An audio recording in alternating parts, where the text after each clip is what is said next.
So we've got the right wording, and we've sorted out another thing as well, which is good. Did you want to talk to that at all, Linda? No, it's simply just a small tweak just to reflect what the governance arrangements are. Yep, great. Did you want to present anything or take the paper as read? I've got some introductory remarks. Right. That's right. Thanks, Perfect. Melanie. Yeah. Thank you for the opportunity to present CCHL's draft SOI for 24-25. I'd like to make some brief introductory comments in relation to this SOI and the resolutions that are before you today. As you're aware, we've workshopped this with you recently. As we explained then, this is a critically important SOI for CCHL as it's being developed against a particularly challenging backdrop for ratepayers, the council, and for the subsidiary companies we are custodians of. This SOI directly reflects the issues that were canvassed in Council's strategic review of CCHL during 2023, and it is a direct consequence of Council's decisions and direction to us following that work. We acknowledge that we must get the balance right, but we cannot ignore the findings of the Council's strategic review or pretend that the challenges that are faced by the CCHL group are not real. With today's resolutions asking us to solve the funding gap for next year and deliver more dividends to Council over the next 3 years than projected under either option that was presented in December, this places the CCHL board in an extraordinarily difficult position. We have recently reviewed the financial projections that underpin the strategic review, and the answer was clear. There is no more money. The question of front-loading dividends at the expense of future returns to Council has been raised, and this is what is contemplated in today's resolution. This approach has material trade-offs that we need to consider. As you know, CCHL is committed to begin paying down the $2.3 billion of debt held within the group and preserving what capital it can for investment in the financial sustainability of our assets. The debt that we hold is becoming more expensive to hold, and the Council have been clear in their letter of expectation that there will be no new debt or equity available to the group over the next 10 years. These are exactly the tensions that were identified in Council's strategic review. We cannot pay down debt, grow dividends to Council, and invest in the resilience and growth of our critical infrastructure. These things simply do not add up. We cannot do them all, and that is what we have been saying for the last 12 months. Of course, we acknowledge that CCHL has a role to play in helping reduce rates increases at a time when Council's finances are under pressure. You are not alone in this, as we've seen with the decisions of other councils to consult with the public on a range of capital recycling options. Councils across the country are struggling with how to lift financial performance from their assets, and a number are looking to move assets into more liquid funds so that they can raise the returns to their cities, grow their asset base, and more effectively alleviate ratepayer pressure. At the same time as we consider the pressure on Council, we must also consider the level of investment required to maintain and preserve values in the companies within the CCHL group. We must ensure that they do not wither on the vine as Council seeks to prioritise other demands on CCHL's income. Persistent underinvestment in maintenance and resilience would be one such risk. While we accept that our ability to invest is highly constrained, we must prioritise preserving and protecting these assets. The demands Council is making on CCHL with today's resolutions ironically lead to the very outcome that Council strongly opposed in the strategic review: the push to maximise profits from our subsidiary companies at every possible opportunity. I am concerned that this approach is inconsistent with the long-term financial sustainability of our core infrastructure and also inconsistent with what you told us were your investment objectives. We must consider the future of these assets. If we are to retain control of these assets through the current levels of ownership in line with your direction, we need to be able to meet our obligations as a responsible long-term owner. Council's demands for ever more money are inconsistent with this commitment. A failure to meet these obligations would see us shift from enabling sustainable long-term growth in the city and region to potentially jeopardising growth and sustainable outcomes. It would also destroy value for ratepayers. These are complex financial challenges that we are addressing. The competing pressures are not necessarily new, but they are amplified by the large first mortgage we still hold as a result of council decisions taken in 2016. We recognise that the work we did last year has helped clarify Council's long-term investment objectives for CCHL, and we support the direction to embed these within a new responsible investment framework. However, in presenting the enhanced status quo option to you last year, we were clear that while this was a necessary step in helping us balance the competing demands on our capital, it was not likely to be sufficient to meet all of Council's investment objectives. The resolution put before you today needs to be put in context. The enhanced status quo option forecasts dividends from CCHL of $133 million over the next 3 years. The active portfolio management option forecast $170 million. This new ask is $185 million. We commit to work with council management in an open, honest and constructive way to both try and meet your objectives and to ensure that there is an agreed understanding of the serious implications and very real risks in asking CCHL to drive harder to lift profits and prioritise income over other objectives over the next 3 years. We recognise that we will all have to make some compromises to our preferred position in an attempt to meet these competing objectives. While we believe that there may be some pathways available to partially respond to this, the CCHL board is highly unlikely to add to the existing debt that we have, certainly not without a clear path to repayment and one that binds future councils. Unfortunately, it does feel as though the challenges highlighted in Council's own strategic review have been very quickly forgotten. The inherent tensions that we are facing have been crystallised in this request for more money when there is no more money to go around, and significant debt remains untouched. CCHL will, of course, respond to this direction in a considered and practical way. But we will, as we are duty-bound to do so, place the health and sustainability of the subsidiary companies that we are charged with owning and operating to the fore. Thank you. Great, thank you for your presentation. Right, have we got questions? Councillor Kewen. Wait, Abby, I'm a little confused because you've clearly stated that this is beyond what you can afford to pay.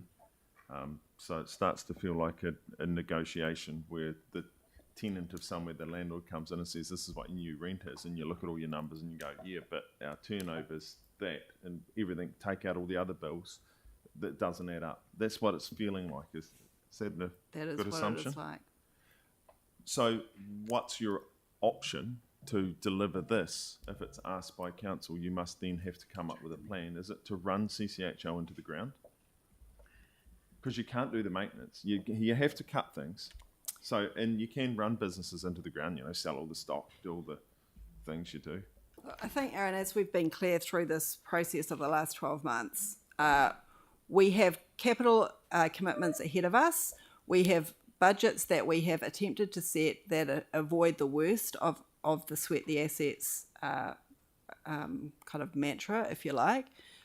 So these decisions will not of themselves force the entities into that situation, but it is very clear that we have been given an instruction that says there is no more equity within the group in the next 10 years. We also know that within the next 10 years there will be capital requirements within the group that we cannot meet, including, you'll recall the discussion that we had with the port recently.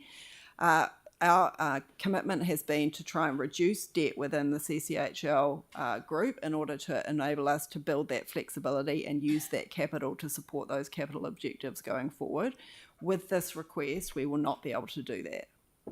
It's a further removal of, I think it's approximately 600 million from the group that we would otherwise have had available.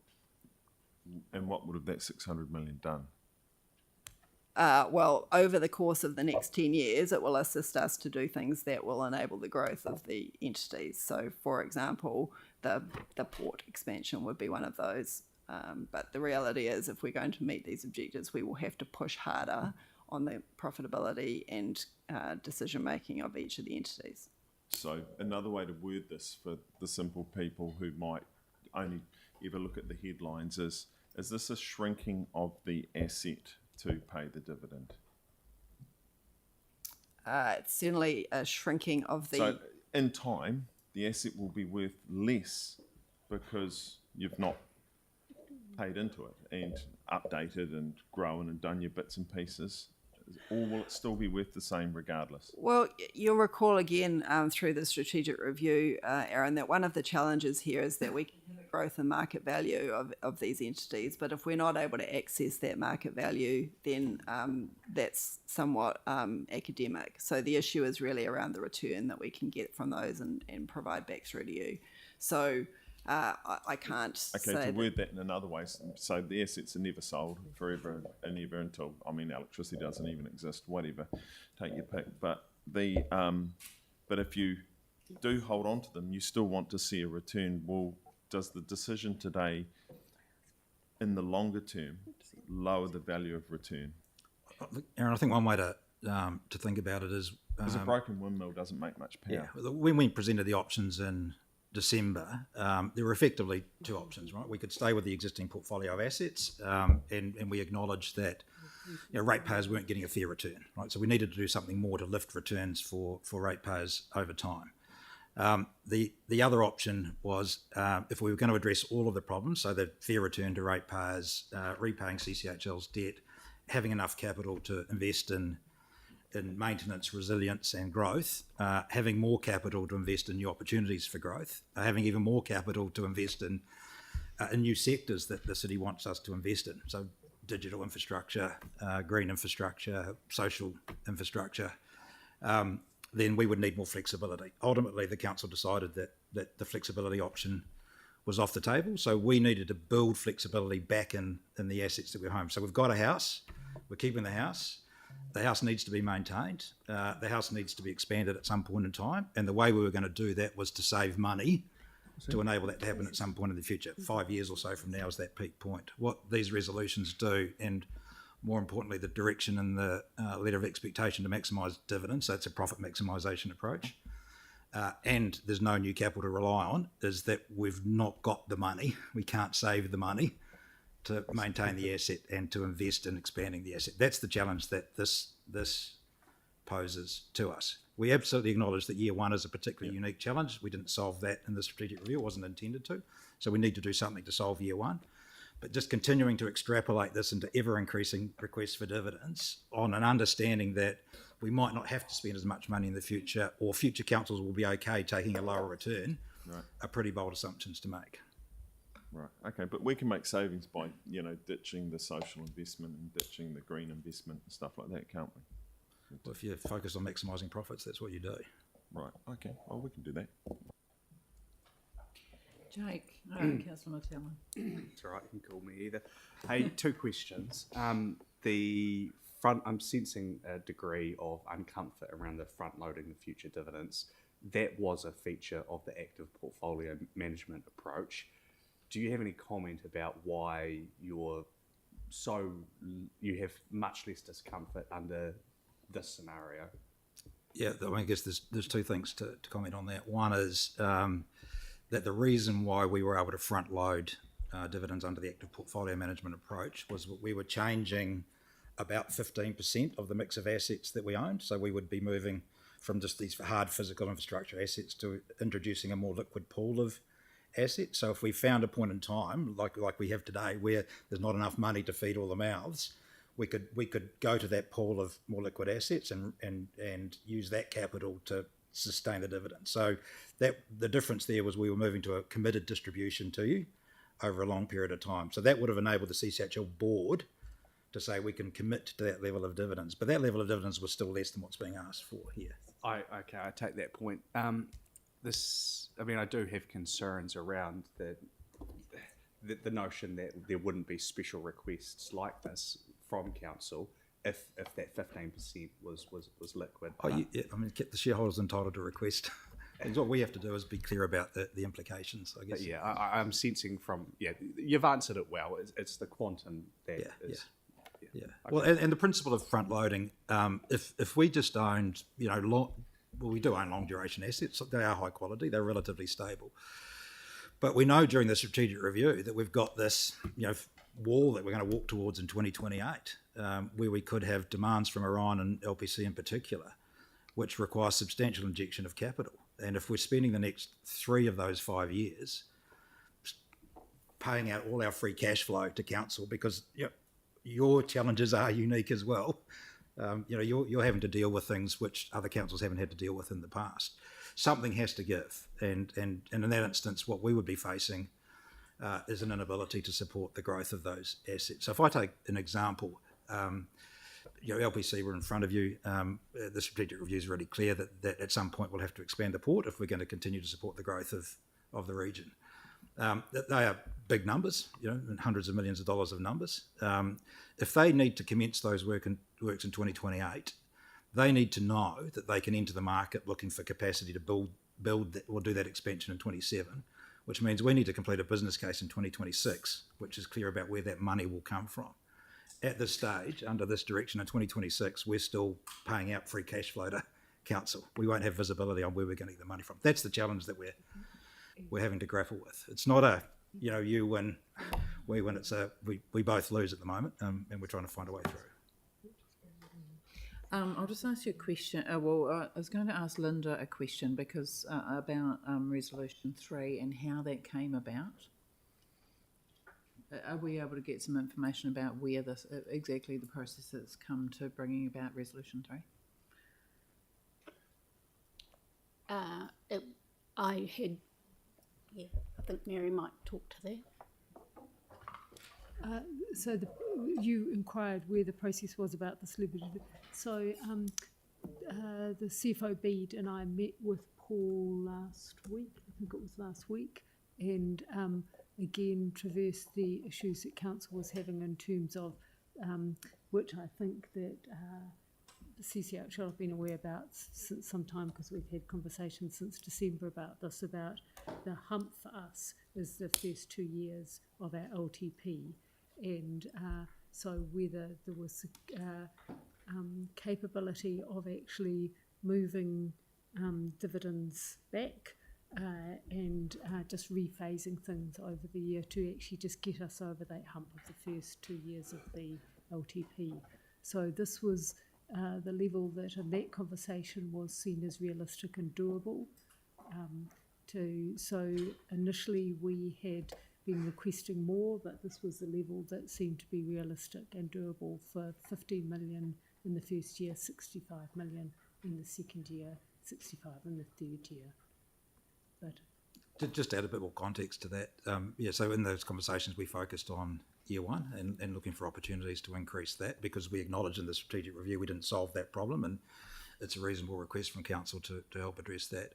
The challenge that we have in solving year one is, as Mary and Bede explained to me, is that if we don't kind of sustain that continued uplift, you would face a situation in following years where you just have to ask for even higher rates increases. So it wasn't just a one step is enough. The answer needed to be more than one step, and that's the thing that starts to create the challenges. I also understand that you had some advice that front loading was a reasonable option.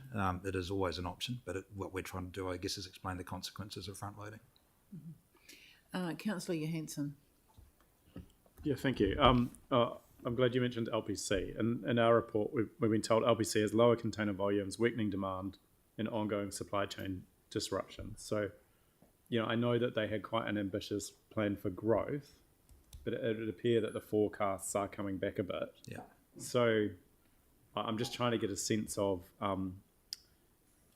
given the kind of changing conditions that we're seeing on the ground. Yeah.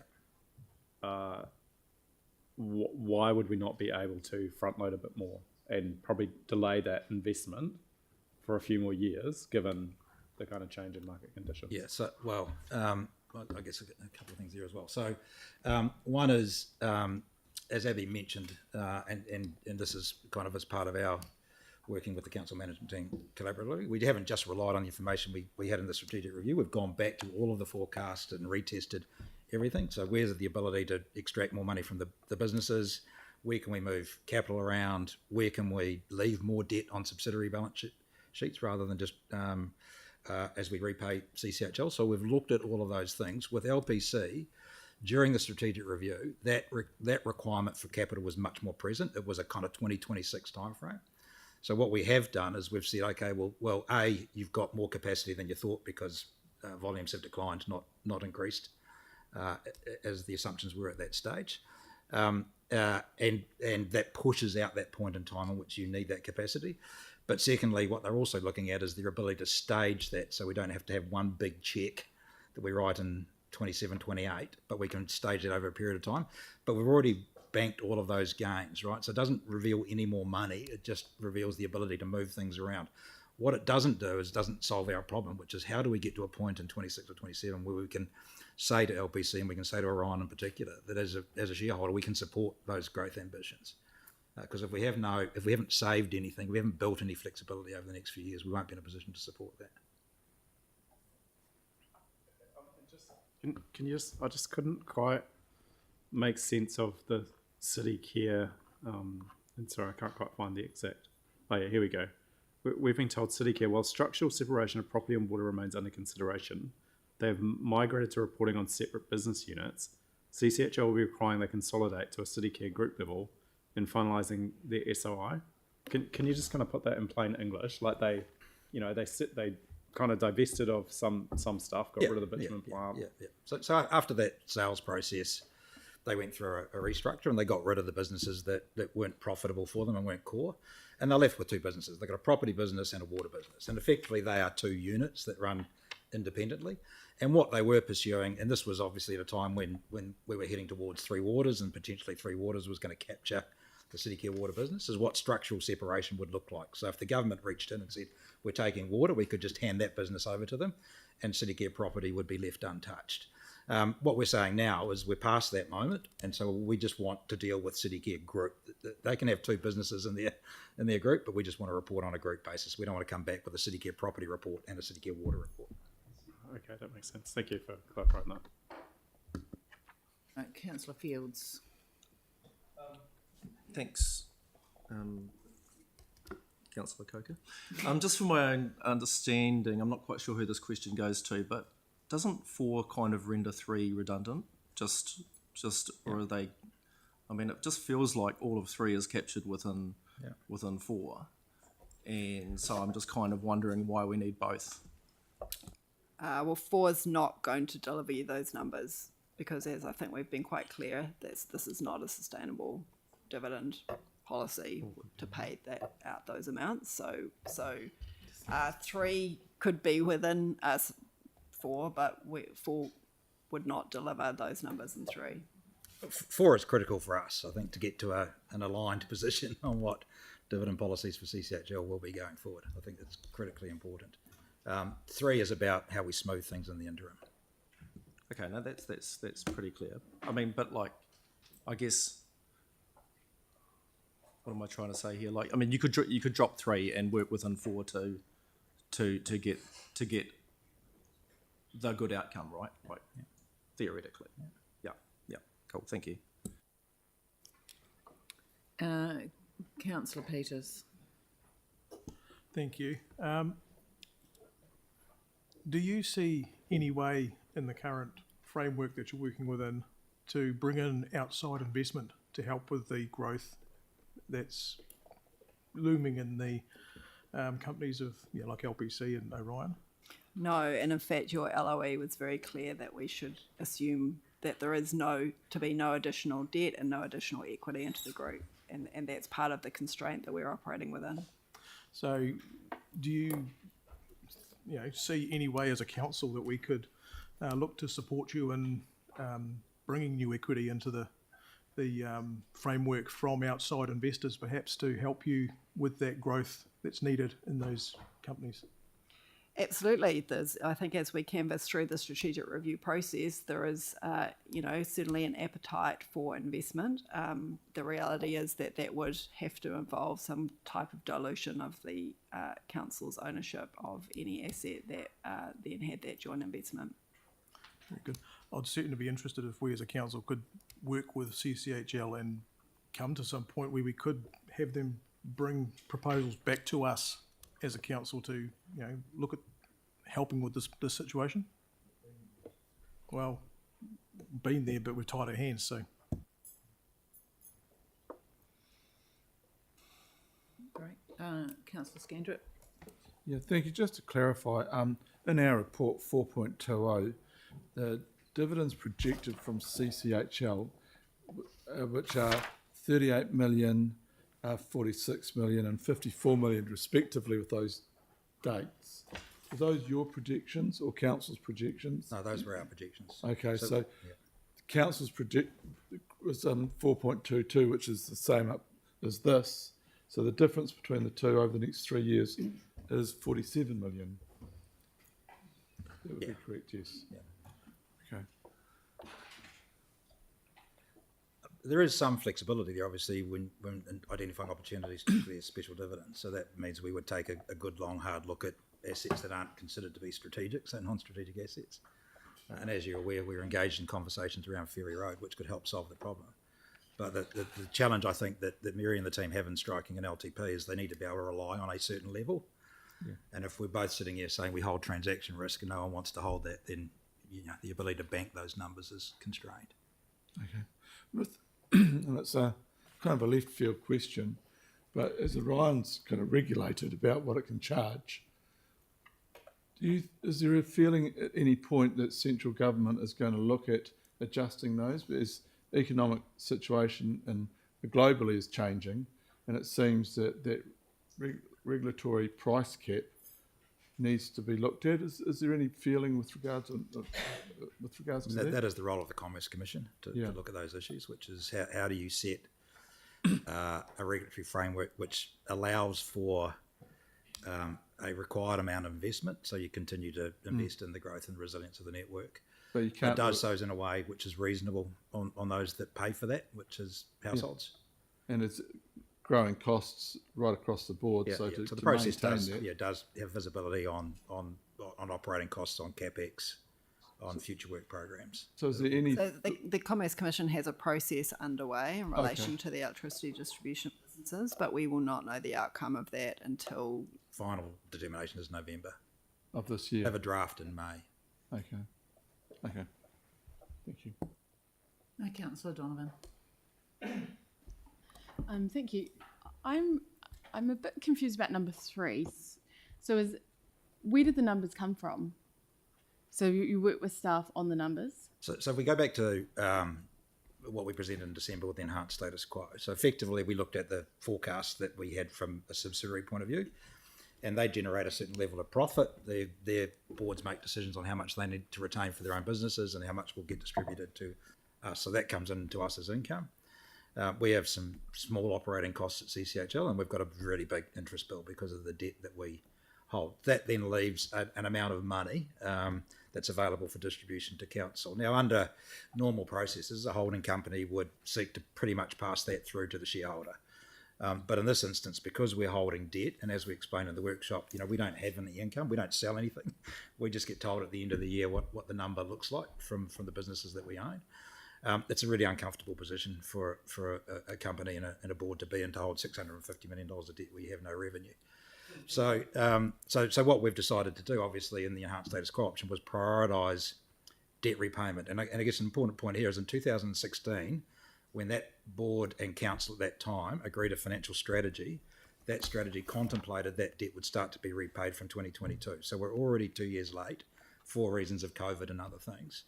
And we know we've got a wall that we're going to walk into in 2028. So we need to start repaying debt and building some flexibility. So that dropped the level of income down to the 38, 46, 59 as part of rebuilding that capacity.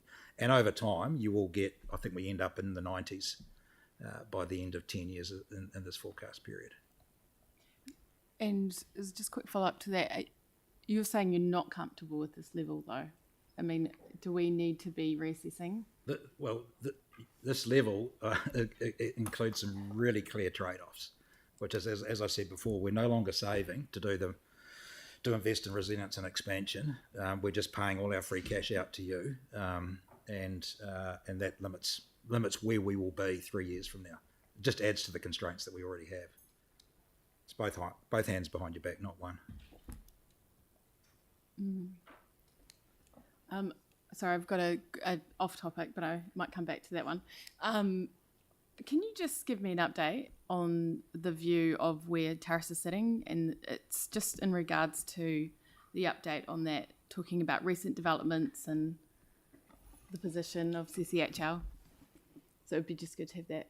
Yeah, look, I think as we explained in the workshop, that project has gone through a strategic pivot. So the airport saw an opportunity in 2019 and worked hard to kind of prosecute that opportunity. So they have created an option. There is some real value to that option. But there's a lot that's changed since 2019. And basically what we're saying now is that we will no longer try to force a solution for Central Otago. What we will do is ultimately work with the region, and if the region determines that there is a need for a new airport, and if the region determines that there's the ability to support sustainable aviation, and if all of the co-investment that needs to happen from other parties, including regional councils, local councils and government agencies, is all aligned, and if everyone decides that Terrace is the best location for that, then we've got the option to build that airport. But we are no longer disrupting that conversation. So the way that we talk about it is we'll swim with the tide, but the airport's focus is to engage with the community rather than carry on with a discrete piece of work that they had been doing previously. So final question on that one. So from my understanding then, we would be looking at any sort of fast track options to progress that behind the scenes. We wouldn't be putting anything forward for that. No, there's no work being done on that. I just wanted to highlight the change to the resolutions we've been discussing here, because I'd like to move this. It amalgamates what was 3 and 4 into just number 3 with an aims to deliver, but with working together. So it's sort of putting both resolutions together. Have I got a seconder for that? Yeah, so we've got a mover and a seconder. So we'll move back into questions. Councillor Scandra. With the difference between what 420, which was CCHL's recommendation or idea, and 4.22, which councils, how that 47 million difference, how would that affect, because that would directly affect the long-term plan thought with regards to budgets, etc. Is that correct, or is that going to adjust the request for the level of rates? Has this been is this number here in point 3 in our long-term plan estimate for rates? No, so this is the amount when, based on the advice that we had, or the work that we had done, and we'd got some assistance from Bruce, which we reported back to Bruce Irvine, which we reported back to you last week, as well as our own look at the situation and our discussion with Paul. Was this is the minimum amount that we could see that we needed as a council in terms of dividends to be able to strike a 30. LTP that was acceptable to the community and also meant that we could still deliver our services and the capital program. It's not the figure that's in the LTP, but it is the figure that we believe is realistic on both sides of party, because as you know, you went into the LTP consultation with a very constrained budget and very high rates, and with no leeway to adjust to anything that you get through way of submissions. This is actually enabling some response to submissions, but also having a realistic rate take. Otherwise, the rates are likely to go up. Thank you. Second question is, with regards to the terrace, that the only thing that seems to be missing with your comments with how that's going to progress with regards to working with regional councils and Otago, etc., is, and it's a concern that I've had a number of times, and I've mentioned it a number of times, is its true effect on the tourism loss to Christchurch. And I have asked and suggested that maybe an independent look at that would be really good, because as we know, after COVID, we jumped back. I think airport tourism was 7%, which was, I think, double Auckland's, etc. But percentage-wise, Queenstown is 23%. Those figures from memory are correct. So my concern would be that the tourism would go past Christchurch and directly to the Otago Lakes, and that would not only affect Christchurch, but also those smaller entities such as Fairlie, Geraldine, etc. So I think there needs to be some discussion there. So thank you.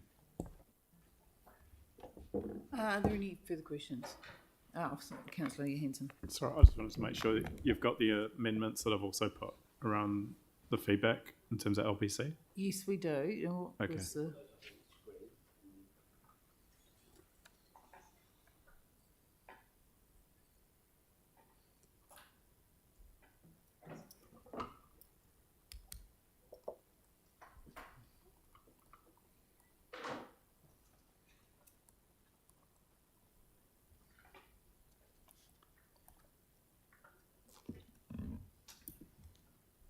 Cool. So I don't know when you want to address those, but I just want to make sure they weren't lost.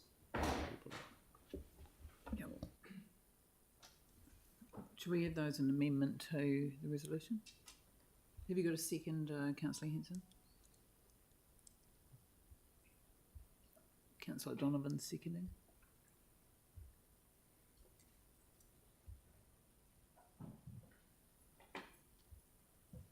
Do we have any further questions? Paul, you mentioned that CCHL are 2 years behind with regards to the planned start of repayments to the debt. Mm-hmm. This would now put you, or us, 5 years behind that plan. Okay, thank you. Just wanted to clarify. Councillor McClellan. I'm just a little bit worried about the wording, which now sort of doesn't give clarity in terms of what will be delivered. It just states an aim. I don't know how others feel.